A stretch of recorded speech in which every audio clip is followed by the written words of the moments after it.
שרק נולדו, זה 525 ו-524. נולדו אחד סמוך לשני. עדיין רטובים.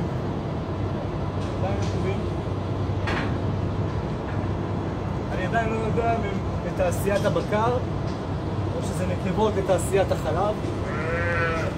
אין לי מושג. מה שכן, הם כמו כלב. יש לכם כלב בבית? שלום. יש לכם כלב בבית? אז ממש כמו כלבים, זה קבוצה יקרה. ממש כמו כלבים, הם רוצים לשחק ולקפוץ ולהשתולל. והם ממש רוצים את זה. פשוט המרחב פה לא מאפשר להם. אוכל לי את החולצה. אתה חמוד, זה יפה. עכשיו, כל מה שאני אומר, זה בעל חיים שהוא בעצם חבר. כשהם קטנים, הם כלואים במתקנים כאלה, שם, כמו שם. מתקנים קטנים כאלה. כמו שאמרתי, בתעשיות הבקר הגדולות באמת, בתעשיות הבקר הגדולות באמת, החלק הזה קטן הרבה יותר קטן.